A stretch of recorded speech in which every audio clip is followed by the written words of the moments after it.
Let me now bring in co-founder for the Israeli Citizen Spokesperson's Office and former spokesperson for the State of Israel, Eylon Levy. Eylon, welcome back to the show.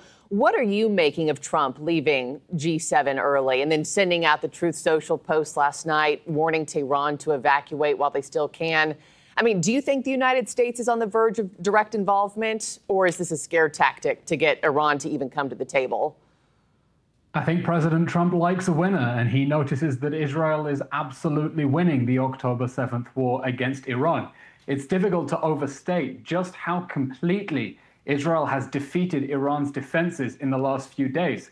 Just yesterday, Israel killed the head of the Iranian military, and he was new in the job because Israel killed his predecessor on Friday.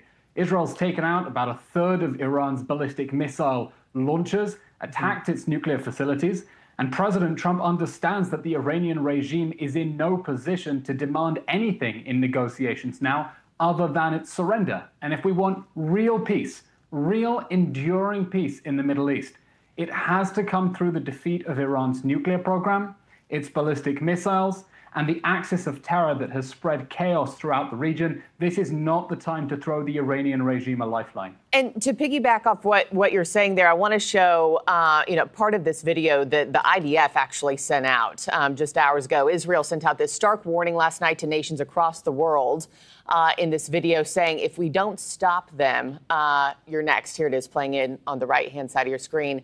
Netanyahu stated Israel strikes have set back Iran's nuclear program significantly, to your point. So what comes next here, you think? I think Israel has, in the initial shock stage of the attack, it's neutralizing the Iranian regime's ability to continue waging war. It's going for the leadership of the Iranian military, the ballistic missiles, the ballistic launchers, in order to clear a way for Israel to have total freedom over the skies of Iran.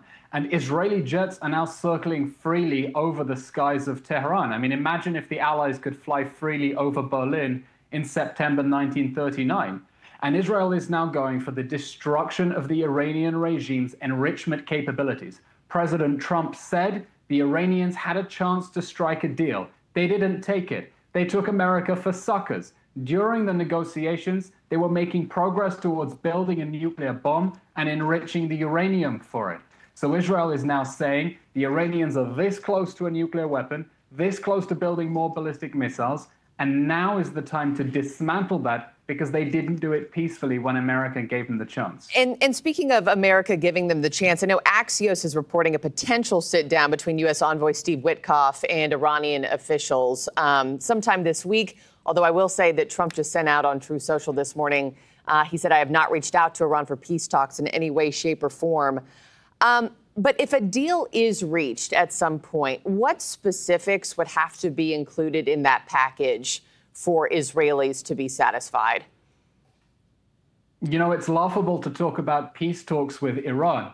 This is a regime that leads crowds in chants of death to Israel and death to America at every public gathering. The leader of Iran said just last month during the nuclear talks that Israel is a cancer that must be eradicated. So the only way there can be enduring peace with Iran is if the Iranian regime that has impoverished the Iranian people and subjugated the region in pursuit of its vision of destroying Israel is no longer running the show. But, you know, the Iranian regime has two choices now. Either they can peacefully dismantle their entire enrichment program, or Israel can bomb the rest of it from the skies. They're in no position to demand anything else in negotiations. This isn't the war they were expecting. They were expecting to rain hellfire on Israel through the proxy armies that they have built. But the decision by Hamas to wage war on October 7th, nearly 2 years ago, has backfired horrendously. And speaking of October 7th, just before I let you go, you and I have talked multiple times over the last 18 plus months about the ongoing Israel-Hamas war. One of the main pillars of your work at Citizen Spokesperson is bringing awareness and the commitment to bringing those remaining hostages back home. What does this Israel-Iran conflict now mean for those hostages' fate? Yeah, this is just the Israel-Iran phase of a regional war of aggression that the Iranian regime has been waging against Israel for 20 months, attacking it on 7 fronts through its proxy armies. And let's not forget, right now, as we speak, there are 53 hostages in the dungeons of Gaza. At least 20 of them are alive. They're being starved, they're being tortured, they're being subjected to horrific abuse.